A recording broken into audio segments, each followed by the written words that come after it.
माह मुकद्दस रमज़ान मुबारक के दौरान सहरी का एहतमाम करना एक मामूल की बात है, लेकिन सहरी में उठना एक बड़ी आजमाइश होती है। कई अफराद फोन पर अलार्म लगाने के बावजूद नहीं उठ पाते, जिसकी वजह से सहरी में खास तौर पर ढोल का एहतमाम किया जाता है। सुबह सवेरे ढोल की थाप सुनकर लोग नींद से बेदार हो जाते हैं। अदाकार अलीज़ा शाह भी सहरी के वक्त ढोल की थाप पर उठती हैं और इसको खुशगवार लम्हा करार देते हुए कहती हैं कि ढोल की थाप सुबह सवेरे शादी के जज्बात को जगा देती है।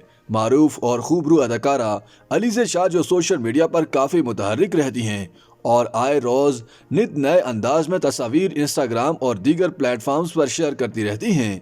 इसी हवाले से अदाकारा ने इंस्टाग्राम पर अपनी नई तस्वीर अपलोड की हैं, जिसमें देखा जा सकता है कि वो काफ़ी खुश नज़र आ रही हैं और घर की कुर्सी पर काफ़ी सीरियस अंदाज में बैठी हुई हैं।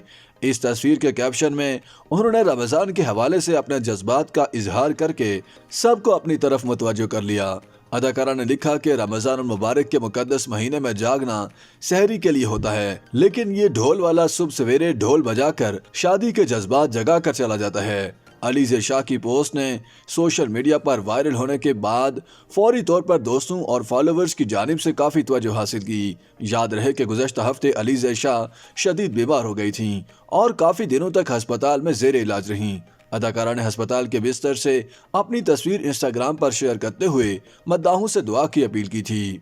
अदाकारा ने अपनी वालदा की तस्वीर शेयर की थी, जिसमें वो अदाकारा के बेड के नजदीक परेशानी की हालत में बैठी दिखाई देती हैं। अदाकारा ने तस्वीर के कैप्शन में लिखा था कि वालदा को इतनी दुखी हालत में देखकर मैं खुद बिखर गई हूँ। अदाकारा अलीज़ा शाह ने बताया था कि वो फूड पॉइजनिंग का शिकार हो गई थी। अपनी स्टोरी में मद्दाहों से सेहतयाबी की दुआ के लिए दरख्वास्त भी की थी। अदाकारा सेहतयाबी के बाद जल्द ही शोबिस की तरफ लौट आई थीं। YouTube पर गूगली न्यूज देखने के लिए youtube.com की सर्च बार में गूगली न्यूज टीवी टाइप करें। गूगली न्यूज के पेज पर सुर्ख रंग के सब्सक्रिप्शन वाले बटन पर क्लिक करना ना भूलिए। YouTube पेज पर अपलोड होने वाली वीडियोस से बाखबर रहने के लिए बेल आइकन पर क्लिक कीजिए। आपको हर नई वीडियो के बारे में नोटिफिकेशन मौसूल हो जाएगा।